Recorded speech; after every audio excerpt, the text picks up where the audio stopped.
Welcome, football fans, to another episode here of Tim Reynolds Show's live Week 1 review of the 2025 NFL season. Hope you guys are having a wonderful evening here on this Tuesday night. And hey, let's get things started after a crazy weekend after we seen wild outcomes in primetime games, including a big high-scoring matchup where the Baltimore Ravens took on the Buffalo Bills, and we'll also get to a Monday night thriller where it was a bit of a snooze fest there for the first three quarters, but when that fourth quarter hit, oh man, under the bright lights on Monday night, we would see the Minnesota Vikings find maybe their franchise quarterback. Well, it was an incredible matchup when the Minnesota Vikings took on their division rival, the Chicago Bears, there at Soldier Field. So we'll get to those games and much more as we review every single matchup here on Week 1 of the 2025 NFL season here on Tim Reynolds Show. Now let's go. Hope you guys are doing well. Let's make sure we get everything set up here for everybody. Thank you guys for hanging out on the channel. All right. There we go. All right, guys, and of course, you know what we're doing here, guys. We got to get things started with the Thursday night football matchup. That's right, where we did see the Cowboys, the Dallas Cowboys, go one-on-one with the reigning, defending Super Bowl champions, the Philadelphia Eagles. And it was a matchup of NFC East division rivals here in this one. And I think the biggest shocker was how well the Dallas Cowboys competed in this matchup. But at the end of the game, it would be the Philadelphia Eagles getting the victory 24-20 here in this matchup. As we look over the top stats here for both teams, we see here for the Dallas Cowboys, we seen Dak Prescott went 21 for 34 for 188 yards in this matchup. We seen Williams had 15 carries for 54 yards and 2 rushing touchdowns in this game, and CeeDee Lamb with 7 catches for 110 yards. But we had a bunch of crucial drops at the end of this matchup from CeeDee Lamb. He had a couple of catches actually in his hands on the last drive of the game, and unfortunately he wasn't able to bring those in, which would have helped the Dallas Cowboys be able to get into scoring position here at the end of this matchup. But the Philadelphia Eagles defense was able to lock down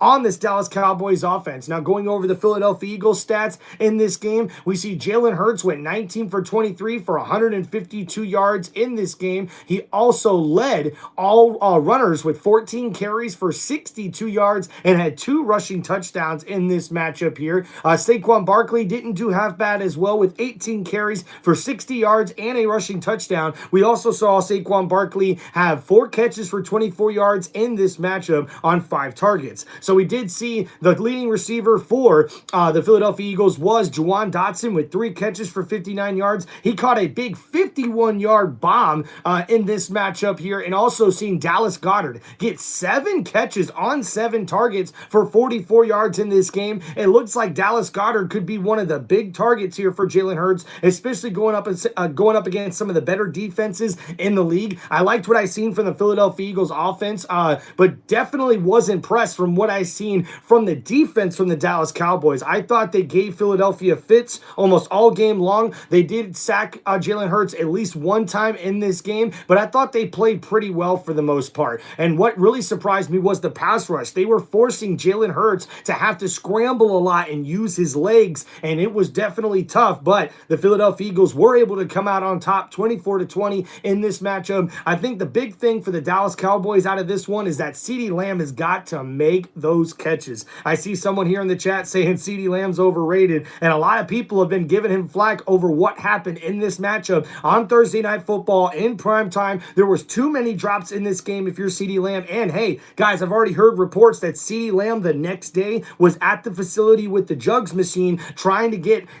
trying to work on those hands of his, man. So it's nice to see those leaders, those guys that are the top players on their teams be able to bounce back from those rough games like we've seen there from CeeDee Lamb. I thought George Pickens played great, 3 catches for 30 yards in here, but he had some playmaking ability, and I think Dak Prescott is going to try to get him the ball a little bit better. Dak Prescott played okay for this one. His QBR is just over 60, so he could have definitely played better. Only 188 passing yards in here. This secondary for Philadelphia is legit, so it was a really impressive win here for Philadelphia. And now next week, they move on to take on the Kansas City Chiefs, and that's going to be a very, very interesting matchup for the Philadelphia Eagles. So, guys, moving on to our next matchup, it was the Friday night matchup in Brazil, where we would see the Kansas City Chiefs taking on their AFC West division rivals, the Los Angeles Chargers. And, guys, the Chargers were able to pull out the victory here in this one, 27-21. And we'll go over the stats here in this one. It was a close matchup. We did see the Kansas City Chiefs make a late push in the fourth quarter, scoring 9 points, but it would not be enough for them to be able to make the comeback. So we'll go over the Kansas City Chiefs numbers in this game. Patrick Mahomes finished 24 for 39 for 258 yards and 1 passing touchdown in this matchup. He was the leading rusher, believe it or not. 6 carries for 57 yards and a rushing touchdown to add to his stat total. Isaiah Pacheco, though, only 5 carries for 26 yards. Kareem Hunt, only 5 carries for 16 yards. They only had 98 rushing yards as a team, so that running game's got to get better for Kansas City. We see the leading receiver was Hollywood Brown with 16 total targets, especially after we've seen wide receiver Xavier Worthy go out of this game very early with a shoulder injury, and he actually might miss a few weeks of games because of that injury. So something to look out for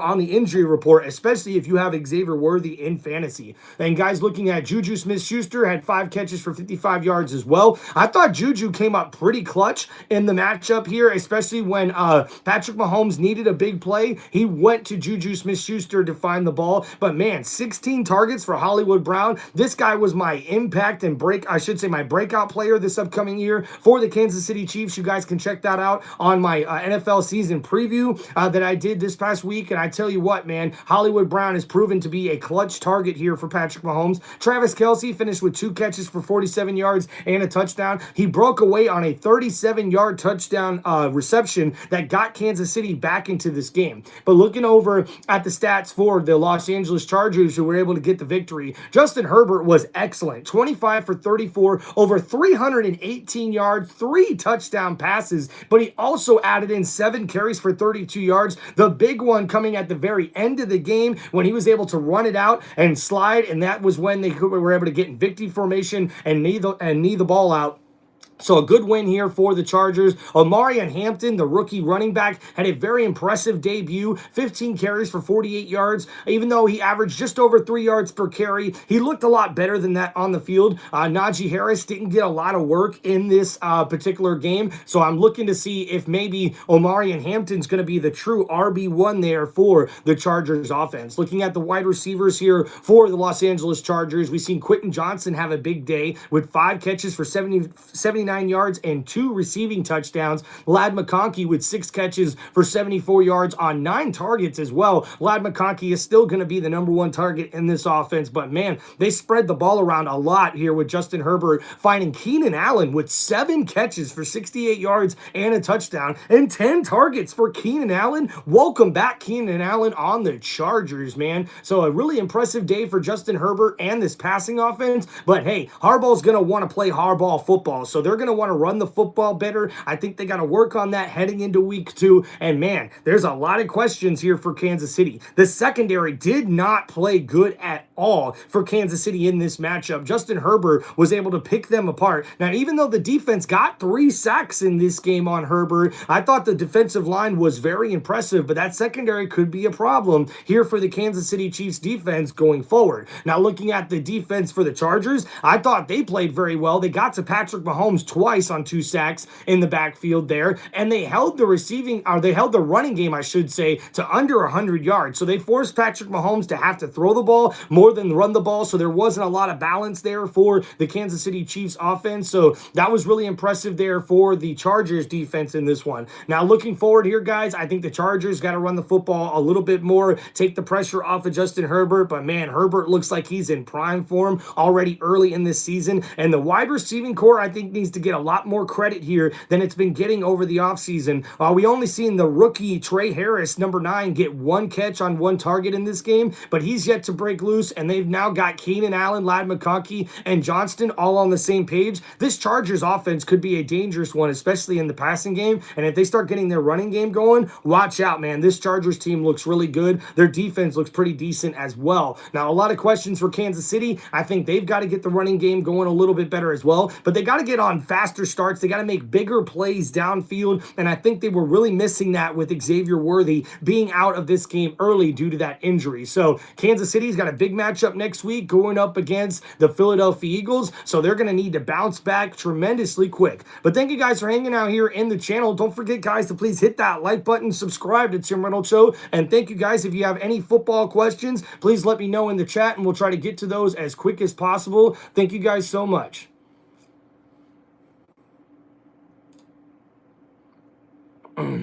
All right. Hope everybody's doing well. All right, so let's go on to our next matchup, guys. And our first matchup we're going over on Sunday, you already know it was my Tampa Bay Buccaneers taking on the Atlanta Falcons. And, guys, this one came down to the very end. That's right. We would see Baker Mayfield find Mbuka, the wide receiver selected in the first round by the Tampa Bay Buccaneers, twice in the end zone, including one with 59 seconds remaining, as Baker Mayfield was able to get a game-winning drive and hit Mbuka on a big touchdown reception that gave the Bucs the lead. And then the Atlanta Falcons would drive down the field, but unfortunately, we would see a missed kick in this one by Koo. Younghoe Koo was 2 for 3 in this one, but missed a 44-yarder at the end of regulation, not able to get a tie game here to go into overtime for the Atlanta Falcons. So looking at the overall stats here, we'll go over for the Atlanta Falcons. I think they found their quarterback. Michael Penix Jr. was 27 for 42 for 298 yards, 1 passing touchdown. He also added 6 carries for 21 yards and a rushing touchdown.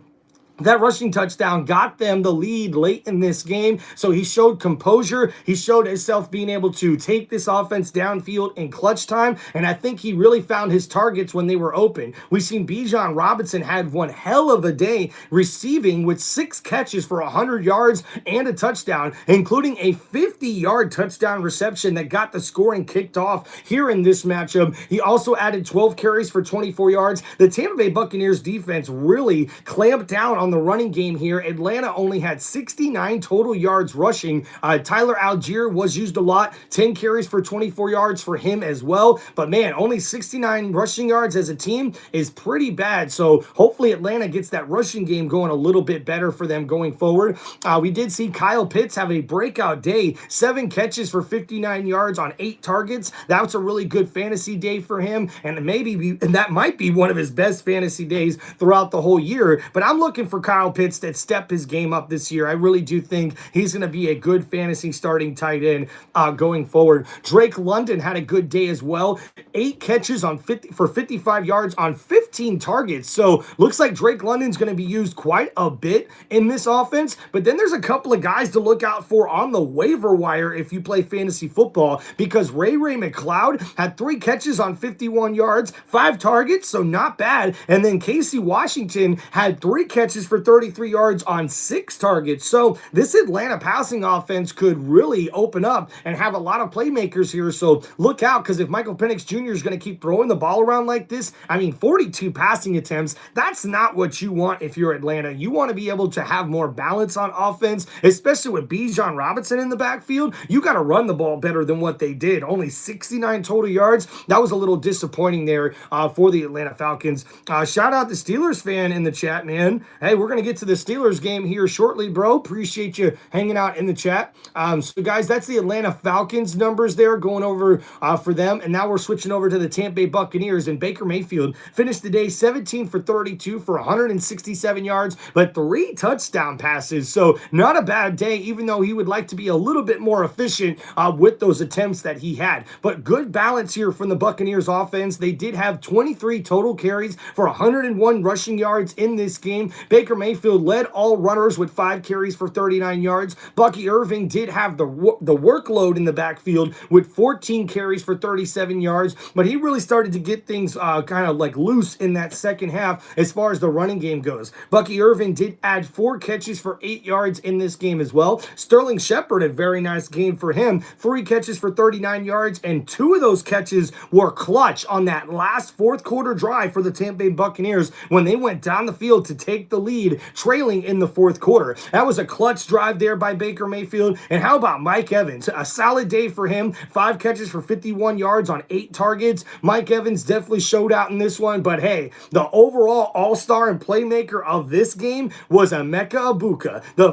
first-round wide receiver by the Tampa Bay Buccaneers, selected with the 19th overall pick. Looks like he's going to be a superstar. 4 catches for 67 yards, 2 touchdown receptions, and on 6 targets, this guy was definitely willing to call his number. Guys, that's right. On that final drive, just before that touchdown reception that gave the Bucs the lead, with 59 seconds remaining in the fourth quarter, reportedly, Egbuka called his own number in the huddle, and Mike Evans told Baker to get him the ball. And man, what a way for him to end that drive, to be the one to get that touchdown reception, the 30-yard touchdown reception to give the Bucs the lead for good. That was a really good matchup there for the Tampa Bay Buccaneers wide receivers going up against the Atlanta Falcons secondary. I thought the secondary would be a little bit tougher for Atlanta, but it looked like there in that fourth quarter, Baker finally started to catch his groove with the offense, and they were able to march down the field and get the win. So a big win here for the Buccaneers, and it's in the division, so a big division win here. I don't know where Atlanta goes from here, though, because, man, I'm hearing a lot of Atlanta fans saying that Koo needs to be let go. He already struggled a lot last season and ended up on injured reserve with an injury, and now this year, he's already not hitting clutch kicks like Atlanta fans would want him to. So I wish him the best. I still think Koo's one of the best kickers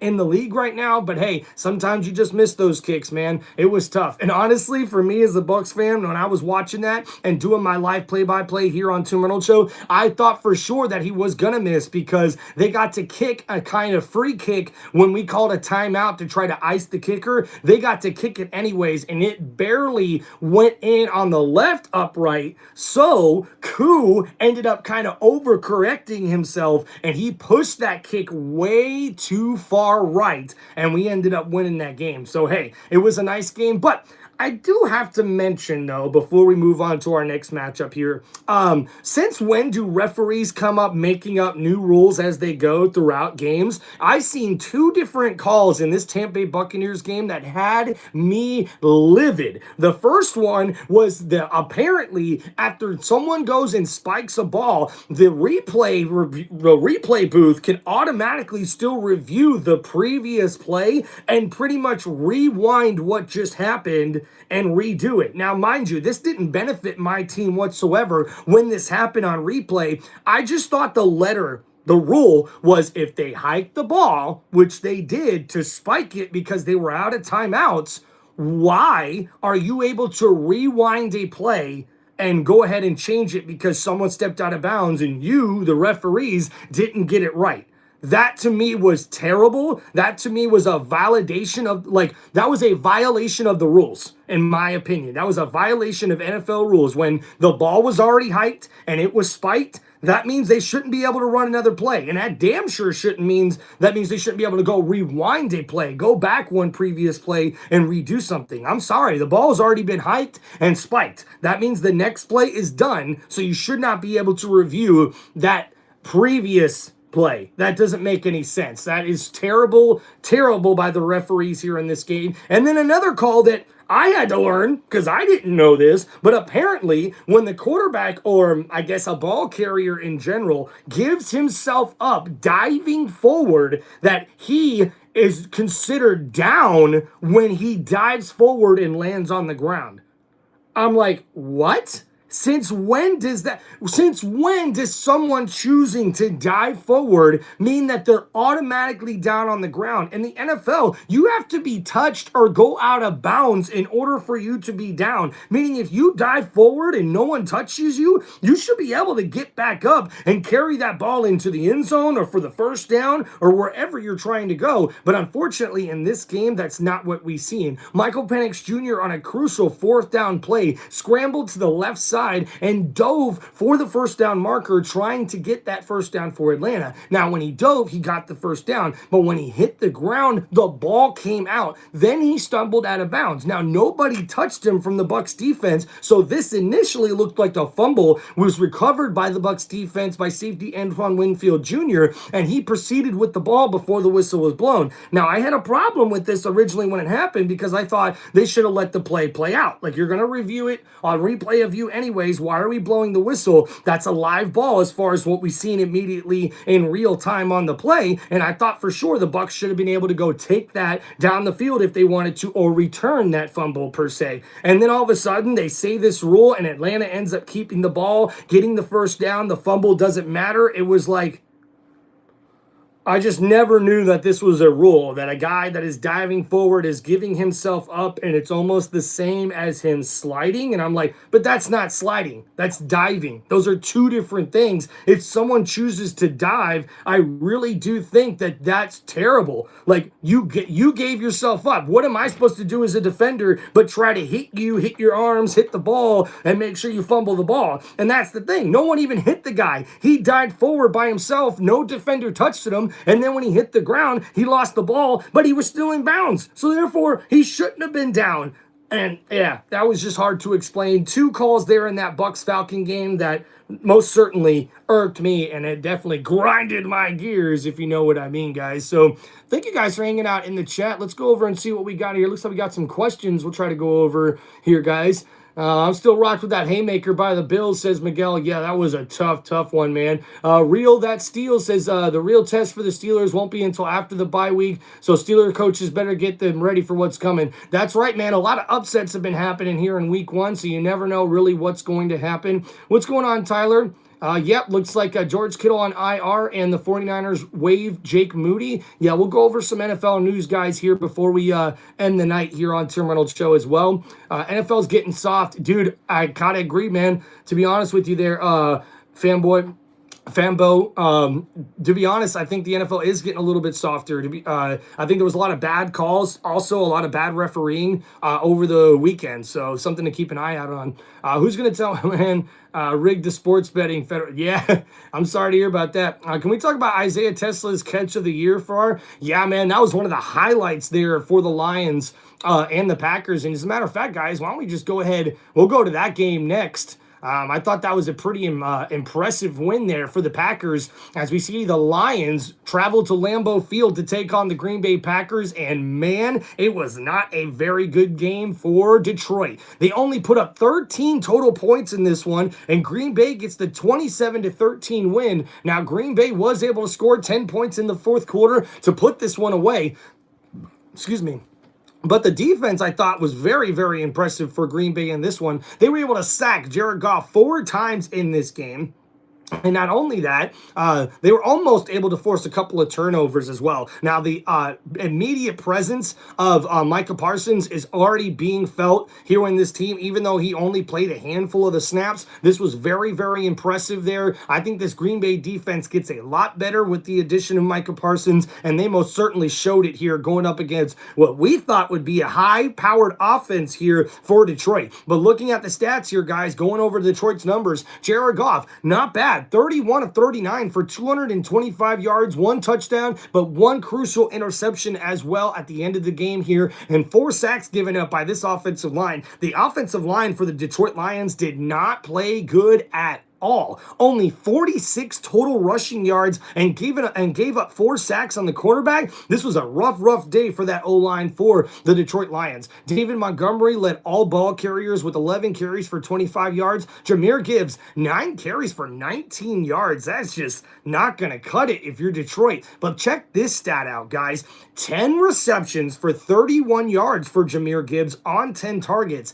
That's the fewest amount of yards in NFL history on 10 receptions. So Green Bay really tackled very well. They didn't let anything get out in front of them. They tackled extremely well in this game. And Micah Parsons had such a big impact, guys. I cannot say that enough. When you looked at Green Bay, you saw juice. You saw a team that knows they have a chance this year to do something. And man, watch out, because if Jordan Love and this offense is going to be as good as I think they can be, they're going to be really dangerous. And guys, looking over at the receiving numbers here for Detroit before we move on to the Green Bay Packers day, Sam Laporta with 6 catches for 79 yards on 9 targets, a pretty good day for him. A tough day for Amon-Ra St. Brown, 4 catches for 45 yards in this one on 6 targets.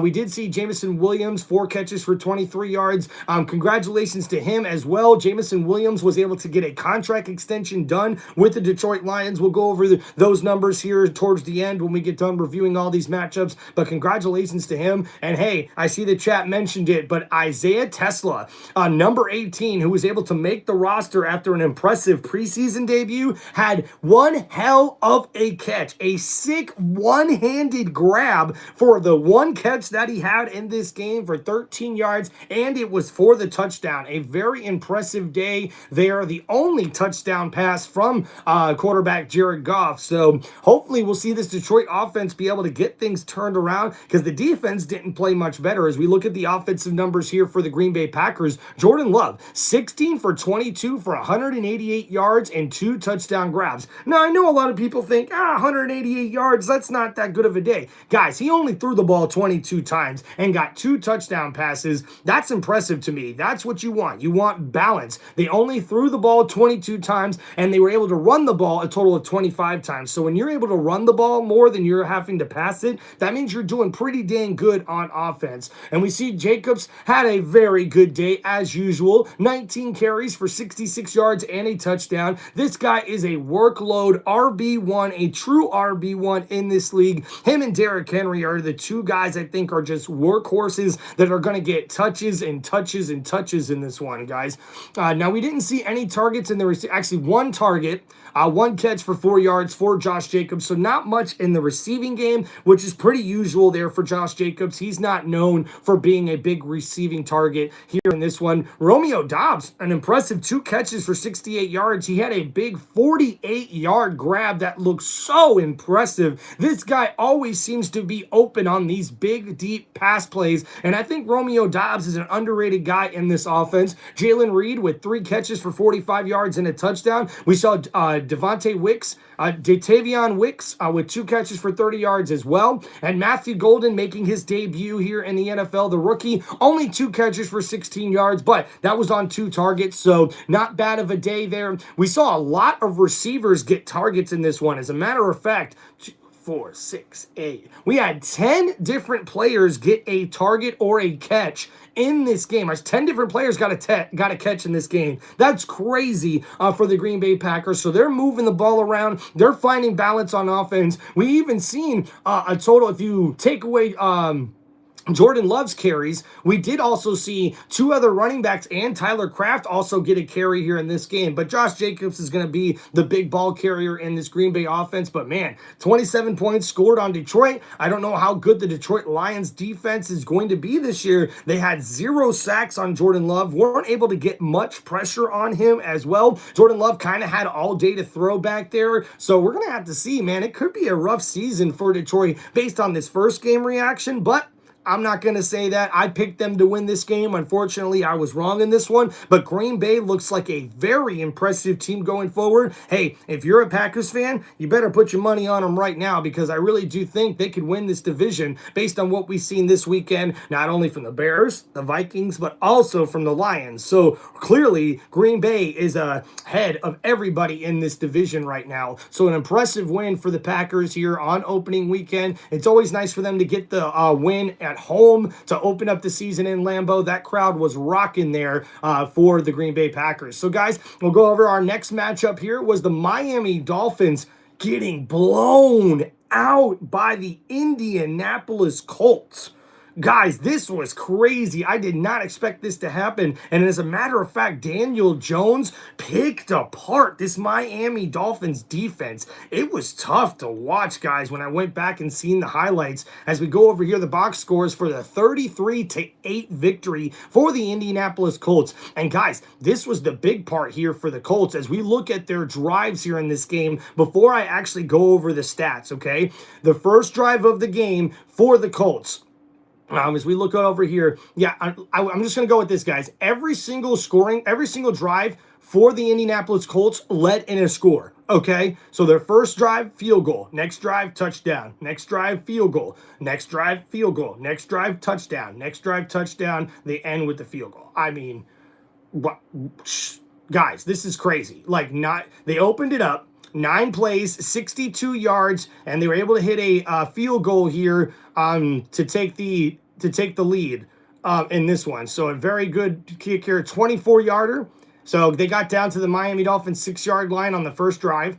The second drive, 14 plays, 84 yards, and were able to get the touchdown. So they just ran methodically down the field. And then a quick drive, 5 plays, 42 yards for the touchdown. So we had field goal, touchdown, touchdown, field goal, touchdown, field goal to end this game. So they didn't punt the whole entire game, guys, and man, it's going to be a long road for that Dolphins defense. So guys, we'll first go over the Miami Dolphins offensive numbers, and Tua, probably one of his worst games that we've seen him play as a professional quarterback. 14 for 23 for 114 yards, one touchdown pass, but 2 interceptions.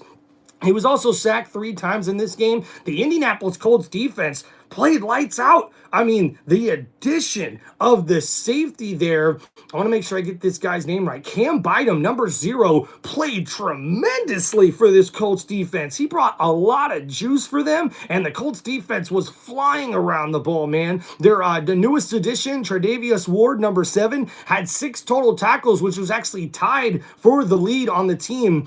So a lot of good effort there from the Colts defense. And Tua, once again, man, just not a very good day for him. Zach Wilson even was able to get in at the end of this game. He had 5 for 8 passing for 32 yards, only 133 total passing yards in this game for Miami. That is tough to see, guys. You know what I mean? Looking at the rushing numbers, not much better. Only 78 total rushing yards for the Miami rushing offense. Achane, who is the lead back, had 7 carries for 55 yards. But guys, unfortunately, Miami they couldn't run the ball. They kept trailing. I mean, Colts kept scoring on every drive that they had. I mean, if you're the defensive coordinator for the Dolphins, you throw this tape out. You have nothing to really look at this tape and go, well, we did this good here. Oh, we did good there. No, you got to throw that. You got to throw that out, man. And I got to tell you, I did not expect this Indianapolis Colts team to look this good right out of the gate. And I thought the Miami Dolphins defense would be a little bit tougher than this, to be honest with you. But damn, I mean, Daniel Jones, let's go over the numbers here, guys, before we finish, though. The receiving numbers here for the Miami Dolphins. Tyreek Hill, 4 catches for 40 yards on 6 targets. Jalen Waddle with 4 catches for 30 yards on 5 targets. And Devon Achane, not too bad, 3 catches for 20 yards as well, but not a whole lot more there in the receiving game for the Dolphins. Now, looking at the Indianapolis Colts, Daniel Jones, 22 for 29 for 272 passing yards here, 1 passing touchdown. But guys, he showed off the legs. That's right, Daniel Jones with 7 carries for 26 yards and 2 rushing touchdowns in this game. I mean, guys, a passer rating of almost 116. An incredible day for Daniel Jones. He was protected really well. Miami did get 1 sack on the day, but you're seeing photos all over social media about how long Daniel Jones had to throw the ball. They're pretty much mocking the New York Giants offensive line, and we've seen how bad they played in week 1. Holy crap, we'll get to that. The New York Giants offense was, yeah, but we'll get to that, guys. Jonathan Taylor ran the ball very, very well for the Indianapolis Colts. 18 carries for 71 yards in this one. And DJ Giggins, a guy people might need to look out for on fantasy football, had 12 carries for 41 yards as well in this game. And we've seen Indianapolis run for 156 total yards in this game. And that's how you're going to win the ball game, guys. Michael Pittman, clearly the number 1 target here in this offense. 6 catches for 80 yards and a touchdown on 8 targets. But how how about rookie tight end Tyler Warren? 7 catches for 76 yards on 9 targets. This guy is going to be the impact player, the breakout star this upcoming year for the Indianapolis Colts. I called this one in my preview for the AFC South division, so make sure you guys go check that out on my YouTube channel. So an impressive day, and hey, Jonathan Taylor also added 3 catches for 27 yards. He almost had a 100 total yard scrimmage day as well. A very good day for the Colts. They were able to force a turnover as well, and this defense was flying to the ball. Love to see it for Indianapolis Colts fans, but man, it may be a tough year for the Dolphins. And guys, I want to look at their schedule coming up. So next week, they got the Patriots, who played pretty good, but unfortunately, they lost week 1 as well. But then they got the Bills and the Jets, and the Jets offense looked pretty damn good. And I think we all know how good the Buffalo Bills offense is going to be. So there might be a slight chance we could see Miami start the season 0-4. But I do give them a pretty decent shot against the Patriots, though. I think this game was more of an outlier for Miami. But man, how about the Colts, dude? Could the Colts be serious contenders in the AFC South division? I think it's a division that can be had. I don't know how impressive the Houston Texans are going to look. We'll get to their game here, but they lost on opening weekend as well. So guys, going over to our next matchup, we see the Carolina Panthers taking on the Jacksonville Jaguars. And in this particular matchup, I was kind of shocked. The Panthers weren't able to put much together on offense. Only 10 total points, and the Jaguars get the 26-10 victory here in this one. Now, Jacksonville looked a lot more impressive in the first half on offense than they did in the second half, but I really thought the Jacksonville Jaguars football team did pretty good in this one to get the victory. All right, guys, what's going on here, man? Oh, yeah, Joski. That's right, dude. They did ban a fan in Buffalo for putting his hands on Hopkins and the quarterback Jackson. So, yeah, I did read about that. So, welcome, guys, for hanging out here on the channel. I appreciate y'all. What does the Cowboys need to do to improve their team? It's a good question. I really thought they played pretty impressively more so. I thought the defense played outstanding. They were really able to get pressure on quarterback Jalen Hurts. What do I think they need to do to improve? I think they got to find more balance, man. They got to make sure they run the football and control the clock a little bit more, and you can't give up big plays. You got to make sure you can't give up big plays, and you got to contain these running quarterbacks. You know, Dallas kind of reminds me of my Bucs a little bit because they always tend to not do so well against running quarterbacks. So maybe something there for the Dallas Cowboys to work on. So thank you, Cool Cat, for hanging out here in the chat, man. Appreciate y'all. If you guys have any more football questions, please let me know in the chat. And please don't forget, guys, to like and subscribe. So, guys, going over the Panthers and the Jacksonville Jaguars, we'll go over the stats here as the Jacksonville Jaguars were able to get the victory at home, 26-10. For the Carolina Panthers, Bryce Young, 18 for 35 for 154 yards, 1 touchdown pass, but 2 interceptions in here. Not a good day for Bryce Young throwing the ball. They did have 113 yards rushing. Hubbard was 16 carries for 57 yards in this one. Bryce Young also added 5 carries for 40 yards, but not a very impressive day running the ball there for Carolina. Now, their number 1 pick, the wide receiver McMillan, is a guy who definitely stood out here in this one with 9 targets. He had 5 catches for 68 yards to lead all receivers, but then the second leading receiver was Chuba Hubbard, the running back. And so that's got to change here for the Carolina Panthers, man. They need Hunter Renfrow or Xavier Legette to start stepping out and doing a little bit better. Hunter Renfrow only 2 catches for 11 yards on 6 targets. Legette only 3 catches on 10 yards on 7 targets. So quarterback Bryce Young's got to be a little bit more accurate with the football here. And the defense, unfortunately for Carolina, just did not play very well in this one because the Jacksonville Jaguars had 200 total rushing yards as a team. We've seen Travis Etienne Jr. break out in this one. 16 carries for 143 yards. I think he led all running backs this opening weekend with rushing yards.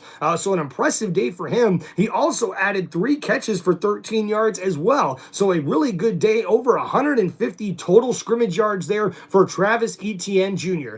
Trevor Lawrence, 178 passing yards, 1 passing touchdown, 1 interception. Not the best day for him, but he did not have to throw the ball around a whole lot. So a pretty efficient day for him. He also had 4 carries for 12 yards as well. Using his legs is a little bit well, but guys, there was some big news coming out of Jacksonville. Running back Tank Bigsby has been traded from the Jacksonville Jaguars to the Philadelphia Eagles for a 6th and 7th round pick.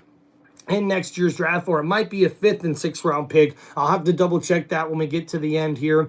We see receiving targets here. De'Ami Brown with 3 catches for 52 yards on 4 targets, but Travis Hunter, 6 catches for 33 yards on 8 targets. I thought he played pretty well on the offense here and got to play some downs on defense as well. Not too bad. Did record a tackle. Almost had a pass breakup that he recorded as well, but I thought Jacksonville really impressed in this one. Not really much to go over for either one of these teams. We'll have to see what they're able to do on a bounce back week next week for the Panthers, and we'll see if the Jacksonville Jaguars can keep this momentum going for them heading into next week as well. All right, guys, so going over our next game here, we got the Cincinnati Bengals taking on the Cleveland Browns, and wow. I mean, the Bengals almost choked this one away, guys. In the second half, the defense for the Cleveland Browns clamped down and shut down this Joe Burrow high-flying offense, guys. That's right. The Bengals only scored a total of 3 points in the second half, and Cleveland had a chance to come back in this game, but unfortunately, there were 2 costly interceptions thrown by Joe Flacco that weren't even his fault. They were tip balls right in the hands of the wide receiver, and unfortunately, both of those ended up going into the hands of the defenders off of those tip balls, and the last one was the most costly one because it was on the last drive. The Cleveland Browns were starting to drive down the field to hopefully hit the game-winning field goal, and unfortunately, turnover, game over, and the Cincinnati Bengals hold on. So guys, going over the Bengals offense, Joe Burrow, probably one of his most pedestrian days that we will ever see, and Cleveland always plays Joe Burrow tough. 14 for 23 for 113 yards. Only 1 passing touchdown. Whew, that's just not good. And guys, Chase Brown is the guy there in Cincinnati. 21 carries, 43 yards, and a rushing touchdown. This guy's going to be a workhorse. He's going to be another one of these guys in the NFL that are rare to see, like a Josh Jacobs there in Green Bay. This guy is going to be a workload back, a true RB1, so look out for him this year. T. Higgins with 3 catches for 33 yards on 4 targets. Noah Fant, the new tight end that they brought in there to Cincinnati, had 4 catches for 26 yards and the touchdown grab from Joe Burrow. And Jamar Chase, whew, talk about a bad day in fantasy. 2 catches, 26 yards there for Jamar Chase. So Cincinnati's going to look to improve that offense here after this tough opening week against this Cleveland Browns defense that played well. They were able to sack the quarterback 3 times. Joe Burrow was running around for his life a lot of times here in this one. Cleveland didn't force any turnovers, but it was definitely an impressive defensive game for Cleveland.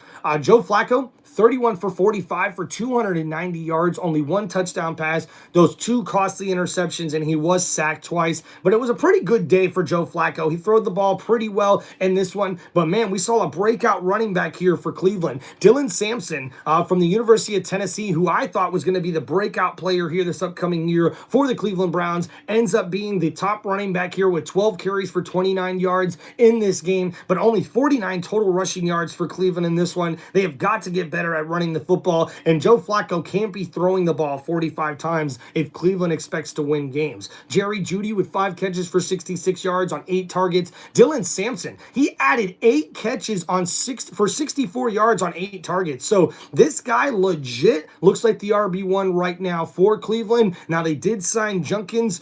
They finally got a contract done with their 2nd round pick running back there, but look out for Sampson to be the guy for Cleveland. Harold Finnegan Jr., the tight end, with 7 catches for 64 yards as well in this one. Njoku also with 3 catches for 37 yards on 6 targets and 8 targets for Cedric Tillman, who had 5 catches for 52 yards. So we've seen this Cleveland offense really spreading the ball around quite a bit. We've seen, looks like 8 different people get targets here or get receptions in this game. So a pretty impressive start for Cleveland, even though they ended up with the loss. So I think this was a pretty actually impressive game for Cleveland. Going forward, I think Cincinnati's the one with more questions. I think Cleveland could be solid if that defense keeps playing like that, especially with how good Joe Flacco played. So going over the next matchup, matchup, guys, we got the Las Vegas Raiders taking on the New England Patriots. The Raiders were able to get the victory 20-13 in this one. The defense for the Raiders shut down the Patriots offense. They only scored 3 points in the second half. As we go over the stats for New England, Drake May, he threw the ball 46 times, 30 for 46 for 287 yards, 1 touchdown pass, 1 interception, but he was sacked 4 times. That defense there for Las Vegas was able to get to the quarterback pretty well. Trevion Henderson, the rookie running back, with 5 carries for 27 yards to lead all rushers. Ramondre Stevenson not able to get a lot of work here in this one, and they only had 60 total rushing yards as a team, so they've got to get better on that. We did see Keyshawn Boguet with the 6 catches for 103 yards on 8 targets to lead all receivers there for New England. Hunter Henry had 4 catches for 66 yards as well. And Stephon Diggs, the new standout wide receiver, also had 6 catches for 57 yards on 7 targets. But Trevion Henderson, the rookie running back, added 6 catches for 26 yards out of the backfield. So, hey, not too bad of a day with all those touches for Henderson. That guy could legit be a fantasy option going forward for Patriots fans. What's going on, guys? Hope you're doing well. We'll get to the chat here shortly. If you guys have any football questions, please let me know. But, guys, please make sure you hit that like button and subscribe to the channel. Okay, guys, so for New England, their offense needs to have more balance. You can't throw the ball 46 times with Drake May and only rush the ball 18 times. You've got to have more balance on offense, and I think the offensive line play needs to improve tremendously going forward for New England, especially giving up 4 sacks here. That is just not what you want if you're New England. So, guys, looking at the Las Vegas Raiders, their passing game was pretty damn good. Geno Smith, the new quarterback there, 24 for 34 for 362 yards, 1 passing touchdown, and 1 interception. He was sacked 4 times, so this New England Patriots defense that got revamped over the offseason really came to play in this one. But, man, the rushing offense here for the Las Vegas Raiders really struggled. Genty, 19 carries for 38 yards. He did get into the end zone, but only 56 total rushing yards as a team. That's not going to cut it if this is a Pete Carroll type offense. You know that means they need to run the football. So, guys, looking at the receiving targets here for Las Vegas, Brock Bowers had 8 targets, caught 5 of them, 5 receptions for 103 yards, so another 100-yard receiving day to start out the season for Brock Bowers, who broke all kinds of records last year in his rookie season. Jacoby Myers, an impressive day with 8 catches for 97 yards on 10 targets. He is the true #1 wide receiver there in that offense, so look out for this offense, guys. Not too shabby there for the Las Vegas Raiders, but the defense is what actually looks like the biggest playmaker here. Devin White, the former Tampa Bay Buck, led all tacklers with 11 tackles in this one. We did see Max Crosby was able to get in the backfield as well for a sack. 4 different players on that defense had a sack there for Las Vegas. So I think their defense is going to be well improved from a year ago, and the offense already looks like it's well improved as well. So a big win there for the Raiders, defeating the Patriots 20-13. All right, guys, we got the Arizona Cardinals. They're taking on the New Orleans Saints, and they were able to get the victory 20-13. And this one was not fun to watch in the second half. Only a total of 6 points scored by both teams, but the New Orleans Saints did make it interesting because on the last drive of the game, Spencer Rattler was able to try to get them in scoring position, but unfortunately overthrows the ball on the last play of the game and was not able to get the Saints in the end zone for the tie game or the victory. He went 27 for 46 for 214 yards, no touchdowns, no interceptions, but man, you're having Spencer Rattler throw the ball 46 times and you're only rushing it 22 times. You got to have better balance if you're New Orleans. Now, they did run for 107 yards, so not too bad. Alvin Kamara with 11 carries for 45 yards and a touchdown. So pretty decent day for Kamara. Juwan Johnson was the leading receiver, the tight end there with 8 catches for 76 yards in this game. Chris Olave, not bad of a day with 7 catches for 54 yards. And Rashid Shaheed, number 22 with 6 catches for 33 yards as well. Brandon Cooks now back in New Orleans with 3 catches for 26 yards for this New Orleans offense. But they have got to get something going a lot better here in this New Orleans Saints offense. Especially you can't throw the ball 46 times if you're New Orleans. Now, for the Arizona Cardinals, a pretty impressive day, especially for their offense. Kyler Murray, 21 for 29 for 163 yards passing, 2 passing touchdowns, so not bad. He also added 7 carries for 38 48 yards.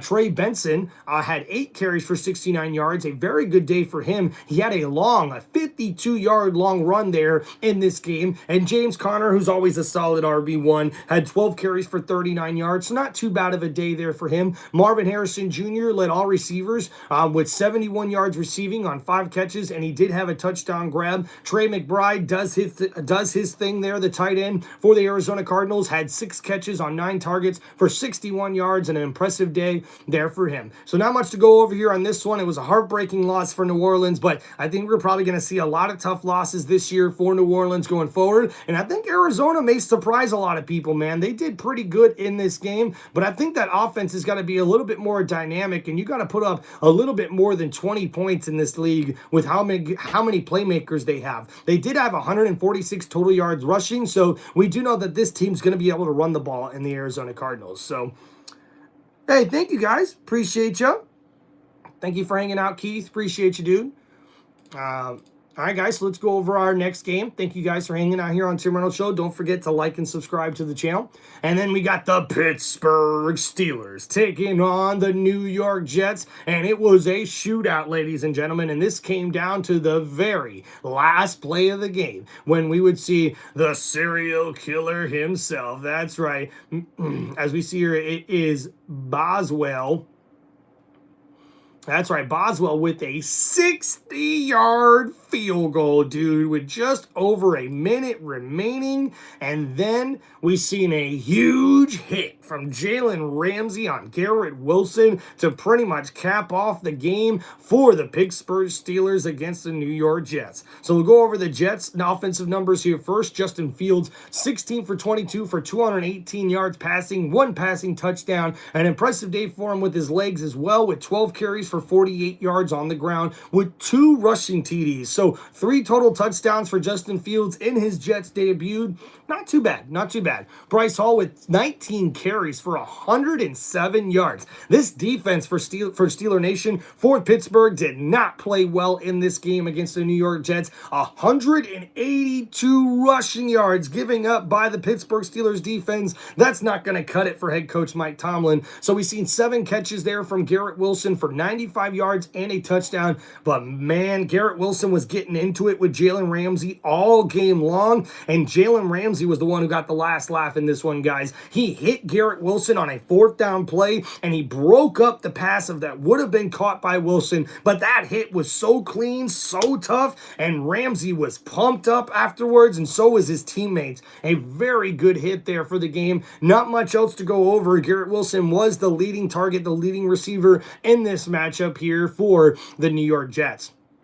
So looking at the Aaron Rodgers-led Pittsburgh Steelers offense, they had 22 for 30 passing for 244 passing yards, 4 passing touchdowns for Aaron Rodgers. A really, really good day, and he needed to do that because they only ran for 53 total rushing yards. The disparity in rushing yards between the Jets and the Steelers was amazing to me. When you look at how bad this defense played for Pittsburgh and how they only ran the ball for 53 yards, you would have definitely thought any other year Pittsburgh loses this game. But this one, Aaron Rodgers puts the team on his back, though. Another former number 12, and now wearing number 8 there in Pittsburgh. The former team that he used to play for and wear number 8 with, he destroys them, and the New York Jets go down at home 32-34, and Aaron Rodgers gets a big win over his former team. DK Metcalf had an impressive day as well with 4 catches for 83 yards on 7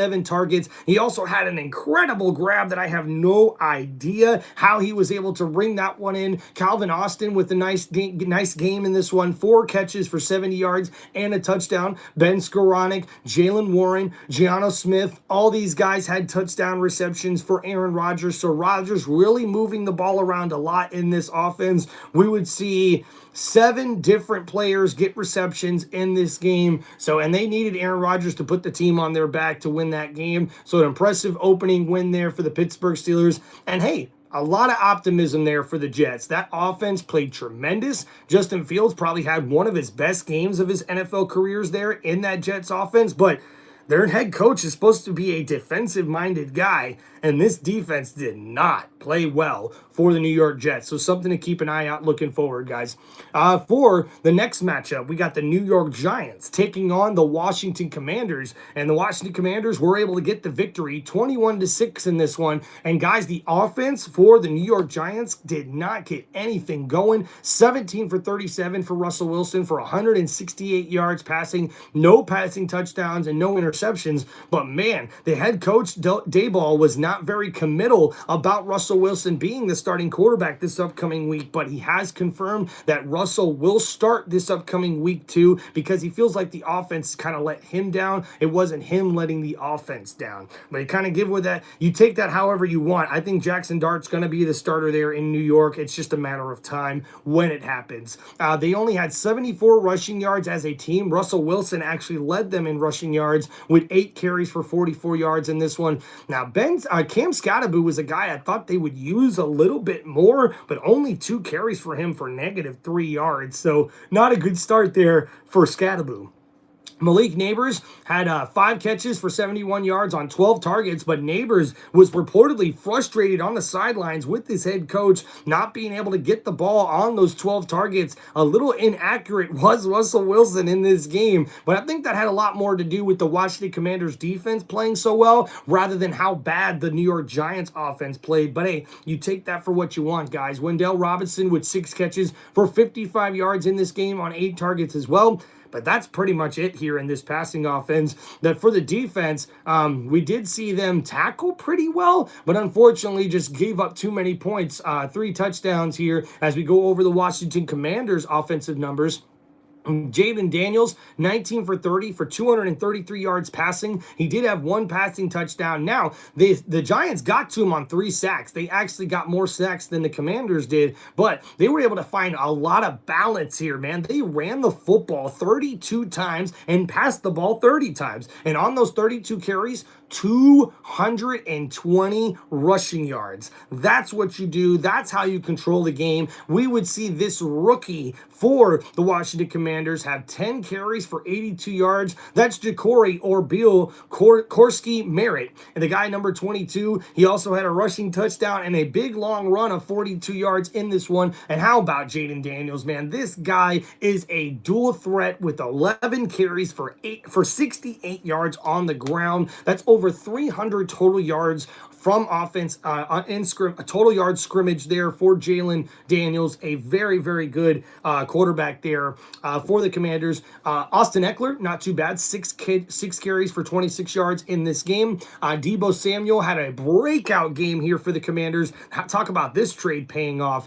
7 catches for 77 yards in this one on 10 targets. He led everybody here in receiving yards, so not much else to go over here as far as the receiving numbers go. But I thought the Washington Commanders defense also played lockdown defense pretty much this whole game. You're probably not going to see a better defensive performance throughout the season from the Commanders, so that was a very, very good way for them to start the season.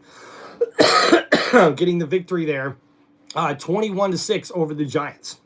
All right, guys, so up next, we got the Tennessee Titans taking on the Denver Broncos, and the Broncos were able to get the victory 20-12 in this one. As we go over the offensive numbers here, Bo Nix, not too bad of a day. He did have 40 passing attempts, completed 25 of them for 176 yards, 1 touchdown pass, but 2 interceptions. So he's got to stop throwing the ball away and giving turnovers over there for Denver.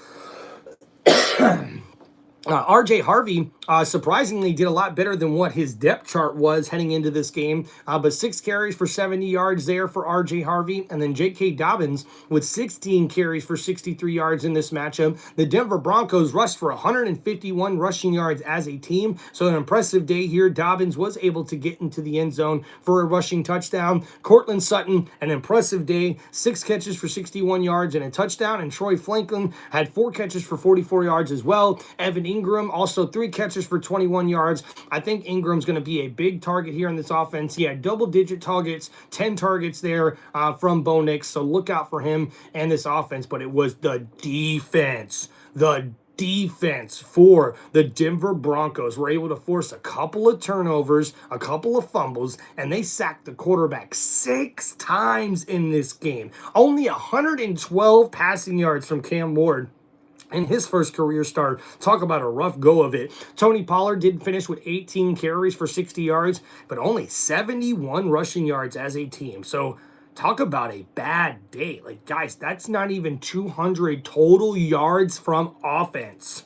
There's not even nothing to go over in the receiving game. I mean, wow.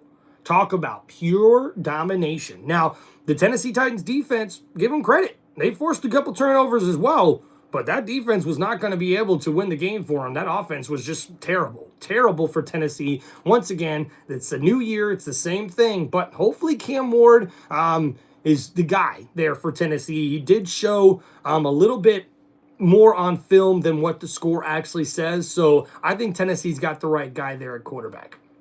All right, so guys, going over our next matchup, we got the San Francisco 49ers taking on the Seattle Seahawks, another divisional matchup here, and the 49ers were able to get the victory 17-13, but it's what the reports are after this game, guys. Tight end George Kittle suffered a hamstring injury in this game, and now he will be placed on IR, which means he's going to miss the next 4 weeks, if not more, with this injury. Hopefully, he's able to come back sooner rather than later, but one of the top tight ends in the league now out with an hamstring injury. And quarterback Brock Purdy is questionable to play this upcoming weekend for the San Francisco 49ers. He had a really good day. He finished the game with 26 for 35 passing for 277 passing yards, 2 passing touchdowns, but he also threw 2 picks. But I guess he was banged up after the game, and a lot more banged up than what we thought. Christian McCaffrey with 22 carries for 69 yards. They had 119 rushing yards as a team, so not too shabby there for the San Francisco 49ers. And a breakout game for the former Florida Gator Ricky Pearsall. 4 catches and 108 yards for Pearsall. He led all receivers there on those 7 targets. And then Christian McCaffrey proving once again why he's a guy you've got to have on your fantasy team if you want a chance to put up some points. 9 catches on 10 targets for 73 yards in this game. So almost 200 total yards from scrimmage there for McCaffrey here in this game. Kyle Juszczyk, 2 catches for 32 yards as well. And Kittle did catch a touchdown pass as well before he went out with 4 catches for 25 yards. Kittle, we hope you get back healthy there soon, man. The defense played pretty well for San Francisco.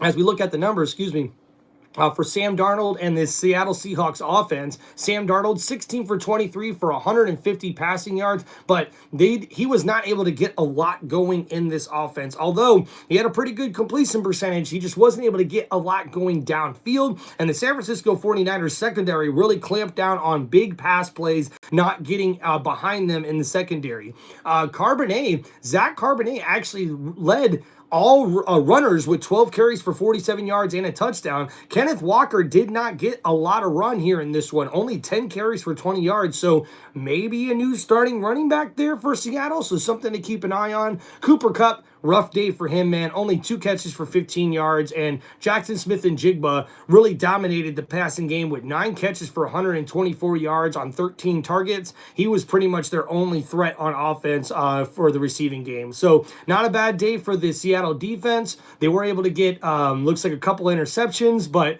unfortunately, that didn't turn into a lot of points from the offense. So the Niners get the victory here, 17-13 over the Seattle Seahawks. All right, guys, we're almost done here. We got 3 more matchups here. Our last one on Sunday, or I should say the second to last one on Sunday, we had the Houston Texans taking on the Los Angeles Rams. The Rams were able to get the 14-9 victory here in this game. Defenses really dominated this particular matchup. Matthew Stafford struggled in this game a little bit to get things started, but he really finished the day solid with 21 for 29 passing for 245 passing yards, 1 passing touchdown, but that defense did sack the quarterback 3 times there for the Texans. But we see here the running game was Kyren Williams. He is a workload RB1 in this offense. No one else had more than 1 carry besides the quarterback, and that was Kyren Williams with 18 carries for 66 yards and a rushing touchdown. So look out for him to be a workhorse RB1, especially in fantasy football. So Puka Nacua, who actually got cut open right above the eye and had to get some stitches or some stitch glue or something like that. He actually left the locker room for a little while. He balled out in this one, guys. 10 catches on 11 targets for 130 yards. It's a shame he wasn't able to get in the end zone. We did see that Davis Allen was the guy to catch the touchdown reception on only one catch for 13 yards. Devontae Adams did add 4 catches for 51 yards on 8 targets, so not a bad day there in the passing game for Matthew Stafford. He threw for 245 yards, so not too bad, but only 72 yards rushing, so they got to find a little more balance. That rushing attack needs to get a little bit better for the LA Rams going forward. Their defense played fantastic, as we see the Houston Texans really struggled to get anything going on offense. CJ Stroud once again was under pressure, sacked 3 times in this game as he threw for 19 for 27 passing for 188 passing yards, no passing touchdowns, and did throw a pick. Now, they did run the ball particularly well. Nick Chubb with 13 carries for 60 yards in this game, and they had 114 total rushing yards to outrush the LA Rams, but unfortunately they weren't able to take advantage of that. And we see the leading receivers here: Jaden Higgins, the rookie, with 2 catches for 32 yards, Xavier Hutchinson with 2 catches for 30 yards, Dalton Schultz with 3 catches for 28 yards. So, man, a bad day there for Nico Collins, the number 1 wide receiver. Didn't really do much, and neither did the starting tight end there for the Houston Texans. So I don't know, man. This passing game for Houston might be one you want to stay away from when it comes to fantasy over the next few weeks, just to see how this offense sort of develops. Right now, they look lost, if you ask me. The Houston Texans defense did not play half bad. They only gave up 14 points. They gave up a lot of passing yards, but they kept everything in front of them and tackled well.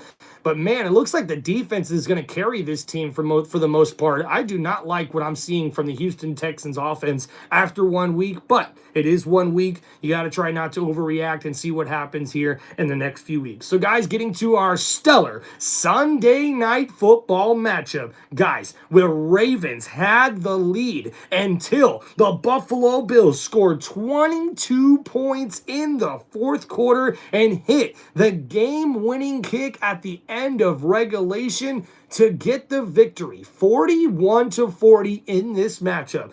King Henry had a tough fumble late in this game, and that's what pretty much cost the Baltimore Ravens this matchup. So looking at this matchup here, guys, going over the Baltimore Ravens offensive numbers, Lamar Jackson, a very impressive day. 14 of 19 throwing the ball for 209 yards, 2 passing touchdowns. He also ran the ball for 6 times for 70 yards and a rushing touchdown. So 3 total touchdowns for him, right? And then Derrick Henry, 18 carries for 169 yards and 2 rushing touchdowns. I mean, this guy was looking like he might break, the single game rushing yard record with the way he ran in the first half. We've seen Xavier Flowers with 7 catches for 143 yards. Talk about a breakout day for him in this one with a touchdown grab. DeAndre Hopkins with a beautiful one-handed grab late in that game. He got 2 catches for 35 yards and a touchdown. That was such a beautiful throw, but it wouldn't be enough, guys. The defense for Baltimore could not stop Josh Allen, ladies and gentlemen. Even though Baltimore ran for 238 yards on offense, they outrushed Buffalo by over 100 yards, over 120 yards, and they still lost the game. This was incredible. Looking at the Buffalo Bills offense, Josh Allen put the team on his back, though, guys. I am not playing. Josh Allen, 33 for 46 passing for almost 400 passing yards, 394 yards to be exact, 2 passing touchdowns. Oh, and then he just adds 14 carries for 30 yards and 2 rushing touchdowns. This guy is the true QB1 in fantasy football. Unbelievable. Almost 450 total yards of offense, guys. That is ridiculous. James Cook had a pretty good day with 13 carries for 44 yards and a rushing touchdown. We see in the receiving game, Keon Coleman had his breakout game in his career. 8 catches for 112 yards on 11 targets and a touchdown grab. And that touchdown grab was incredible. He caught it off of a tip from his teammate in the end zone. A clutch reception right when the Buffalo Bills needed it. A beautiful pass from Josh Allen as well. Khalil Shakir, the number 1 target, in this offense, had 9 targets, 6 catches for 64 yards. And then Joshua Palmer, a pretty good day for him as well, with 5 catches for 61 yards. But a couple of those, especially one big one, came very late in that game to set up the game-winning field goal there for the Buffalo Bills. James Cook also added 4 catches for 58 yards, and Dalton Kincaid, 4 catches for 48 yards and the touchdown grab here. A pretty good day for the tight end there for Buffalo. I was impressed by the Buffalo Bills defensive line. Even though they were getting gashed for so many rushing yards, they clamped down on those last 3 drives for Baltimore in the fourth quarter and got a turnover to boot. Talk about a very impressive way to end the game for the Buffalo Bills defense, but you got to take your hat off to Josh Allen. This guy just seems like he is unstoppable, and doesn't really matter who he has on offense. If he's got a chance to win the game, he's going to take his team down the field and try to get them a chance to win the game. So congratulations to Prater, who they signed off of the couch this week. He came in and got the game-winning field goal there and did pretty well himself that day. So an impressive win for the Buffalo Bills, 41-40 in this matchup. And guys, this was actually one of the rare moments in NFL history where Baltimore actually gave up as much of a lead as they gave up in this one, guys. So it's incredible to see. We witnessed history with that Buffalo Bills comeback. And of course, Bills Mafia, it's in Bills Hallmark Stadium, the last year in the stadium, and they have a historic win like this to kick off the season. I think most certainly will see these two battle it out once again near the end of the season in the postseason. Good luck to the Ravens and Bills, but man, the Bills look dangerous, guys. They look dangerous, and I'm not doubting Baltimore, but we may have a problem here starting to brew in Baltimore, because there's been way too many of these leads and these games that Baltimore has squandered away for something like that. So, what's up, Landon? I don't think a lot of people are, although I think Falcons fans are a little optimistic. So here we go, guys. Our last game of our review here on Tim Reynolds Show of NFL Week 1. The Minnesota Vikings got the big victory, 27-24, after they scored 21 points in the fourth quarter. J.J. McCarthy put the team on his back, and even though in the second half he threw a pick 6 and it looked like the game was over, ladies and gentlemen. I am not playing with you guys. When we see here, it was their first possession of the second half, and they throw that pick 6, and Chicago takes a 17-6 lead. You thought it was over there, but then in the second half, we would see the Chicago Bears punt, miss field goal, punt. It wasn't till their second to last drive, when they lost the lead, when Minnesota went up 27-17, that they actually went down the field and scored a touchdown. They made it close. It was 24-27, but unfortunately, Minnesota was able to close it out at the end. The defense played tremendously here for Minnesota, tackling so well in this game. But let's go over the Chicago Bears numbers here in this one, right? Because Caleb Williams, 21 for 35 for 210 passing yards, 1 passing touchdown. He also was the leading rusher with 6 carries for 58 yards and his first career rushing touchdown in this one. So 2 total touchdowns, over 250 total yards. Not a bad day for Caleb, but guys, Caleb Williams was missing a lot of open throws. I mean, there was a lot of bad throws in this game, especially in the second half. And a way a lot of the experts have explained it over the last few days is that maybe he started reverting back to some of those bad habits that he was doing last year, his rookie year, trying to put the team on his back and do too much.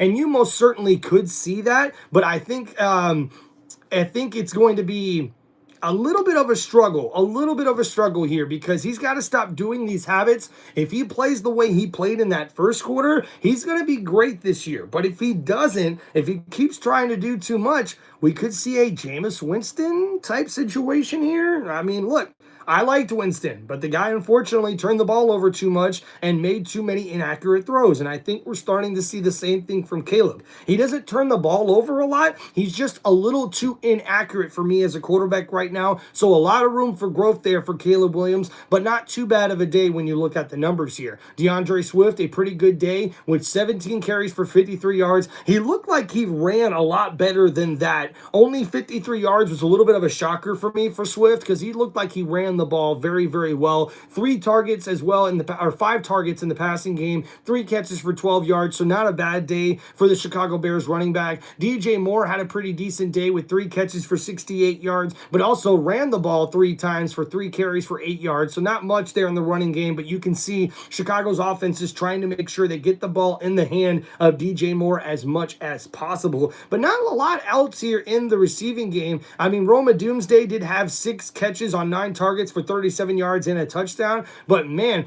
nothing really going in the passing game here for this offense. We didn't see much from Colston Loveland, their first round pick, the tight end as well. Clement actually looked a lot better if you ask me. Cole Clement not only blocked really, really well, but he had one big catch for 31 yards at the end of the game, a big diving catch that helped set them up with that touchdown to get them within 3 points at the very end of the game. Chicago Bears defense played really well through 3 quarters.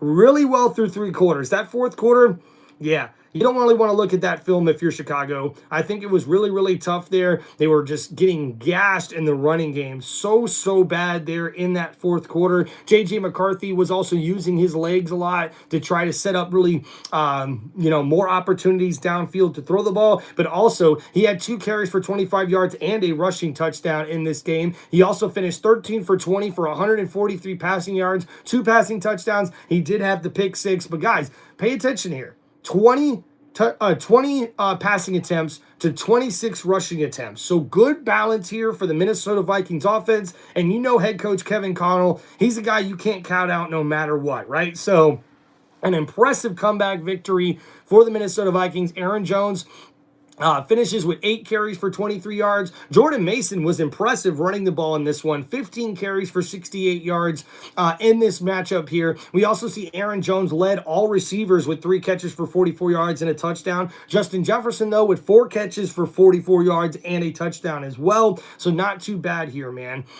So guys, yeah, so a pretty dang good game for Minnesota. I was more impressed with their defense than anything else. So a big comeback win here, and it's a win in the division. And guys, I just don't know, where does Chicago go from here? That's a game that you're supposed to win when you have that lead and your defense is playing so well through 3 quarters. I mean, when you think about it, all they needed was a couple more field goals or another touchdown, and they would have won this game if you're Chicago, or at least you would assume so. So that's going to be a tough game to lose for Chicago. Now they're on a short week heading into a week 2 matchup. So wish them the best of the luck as we see here who Chicago is facing.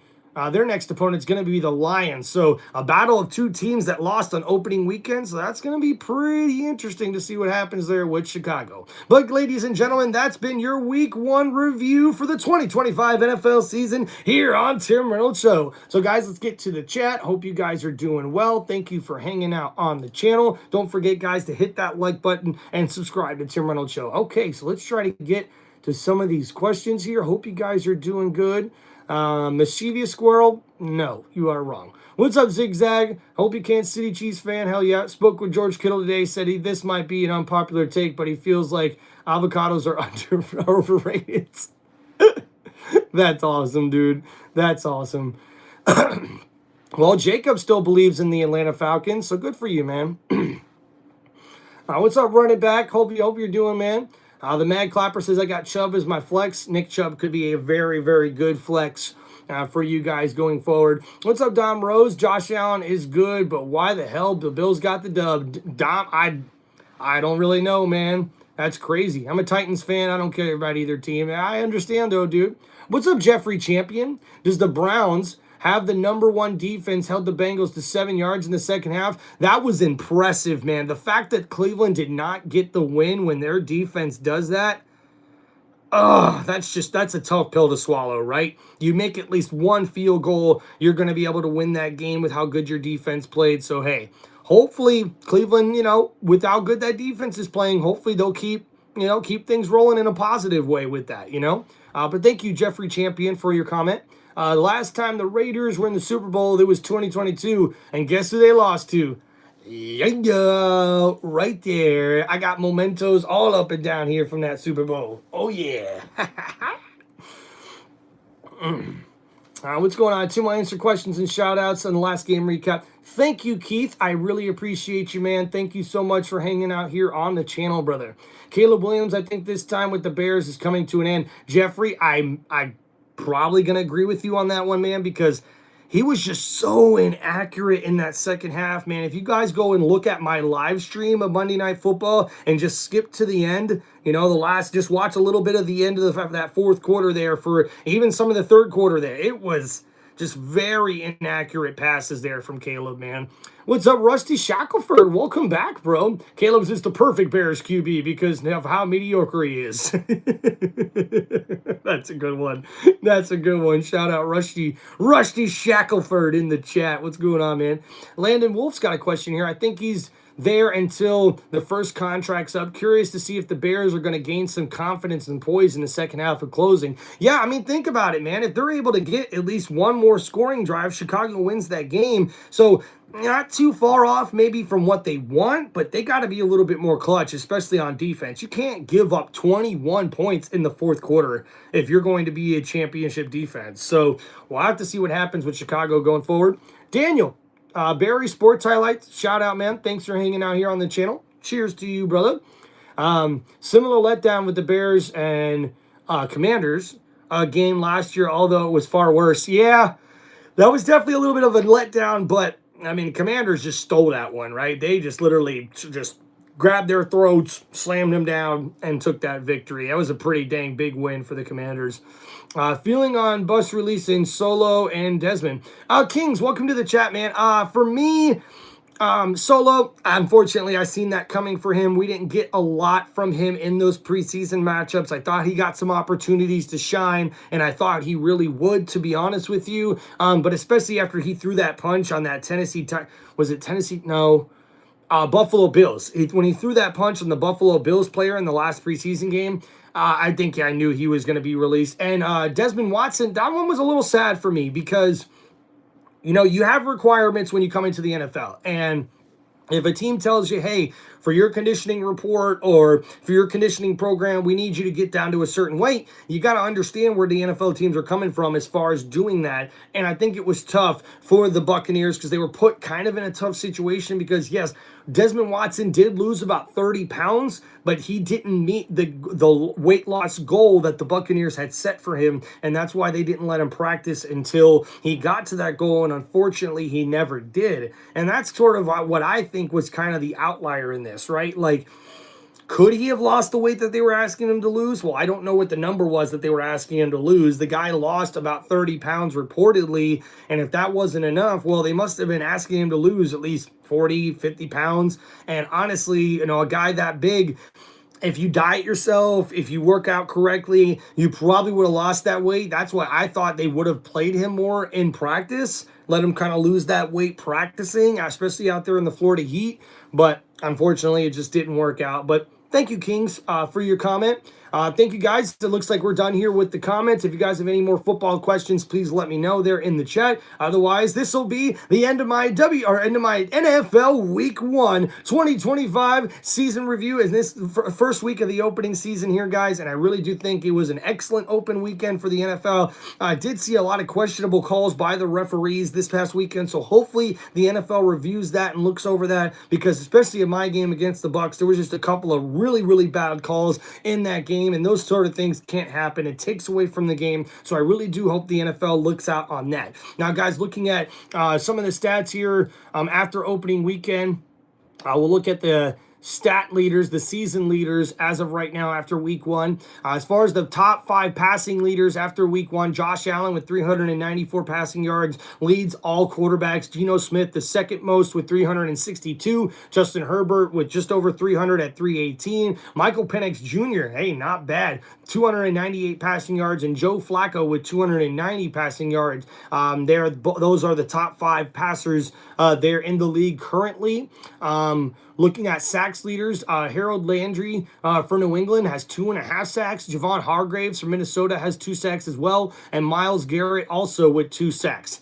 Derrick Henry leads all rushers right now with 169 yards rushing, but Travis Etienne Jr. with 143 yards for Jacksonville, an impressive day there for him, but only three 100-yard rushers in the opening weekend. So a very interesting stat when you think about that. Now, as far as leading wide receivers, Zay Flowers stole the day with 143 yards receiving. Puka Nacua with 130 yards receiving in his matchup.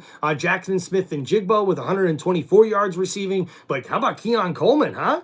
4th on the list right now, 4th in receiving yards in the league at 112. So very impressive day for him. CeeDee Lamb also with 110 receiving yards to be in the top 5. Xavier Woods is making an impact there on Tennessee's secondary with an interception here. And so was Cam Bynum there for the Indianapolis Colts. I thought he made a big impact there with an interception there in that one. All right, guys. So let's go ahead and get to a few more questions here. Landon, thank you, man, for hanging out. Landon Wolf, have a good night, brother. Guys, if you're interested, please go sign up for memberships on Tim Reynolds Show. If you get a chance, then please just hit the like button and subscribe to the channel. Thank you guys so much. If you guys have any feedback here, make sure you comment on this video once we get done. Keith's got a question here. What's your biggest upset game and worst game? Or best upset game and worst game? Over this past week, good question there, Keith. Let's look at it here. I would say the worst game, it probably had to be, looking at it here, was the Cardinals and the Saints. I know some people might go with the Dolphins and the Colts, but at least the Colts were scoring every single time they had the ball, so that's somewhat exciting. But I think the Cardinals and Saints game was probably the one that was a little You know, maybe Giants Commanders might have been the worst one because that Giants offense just couldn't get anything going, really. So, as far as biggest upset, got to go with the Colts. I didn't expect the Colts to get the victory over the Dolphins. I thought the Dolphins would make that a lot closer of a game and pull it out at the end there. I didn't expect Daniel Jones to ball out there for the Colts, so that's probably my biggest upset of the week, and those are my worst games as well. So thank you, Keith. Appreciate that. Steven Benner, shout out, man. Go Bucks. Hope you guys are doing well. And guys, this has been my NFL Week 1 review for the 2025 NFL season here on one of the most electrifying sports entertainment channels on YouTube today. This is Tim Reynolds Show. Now let's go. Peace out, everybody, and enjoy the rest of your evening. Please make sure you guys sign up for channel memberships on my YouTube channel, and please make sure you guys hit that like button and subscribe to the channel. Hit me up in the comments, guys, on any of my NFL content or on this live stream to let me know if you have any NFL questions. I'll be happy to answer those for you guys. And thank you so much. We're looking forward to week 2 of the 2025 NFL season, and we will be previewing and predicting a lot of matchups here coming up soon here on Tim Reynolds Show in the future here on upcoming Wednesday, middle of the week here for the 2025 NFL season week 2. Peace out, everybody, and enjoy the rest of your evening. Thank you guys for hanging out here on the channel.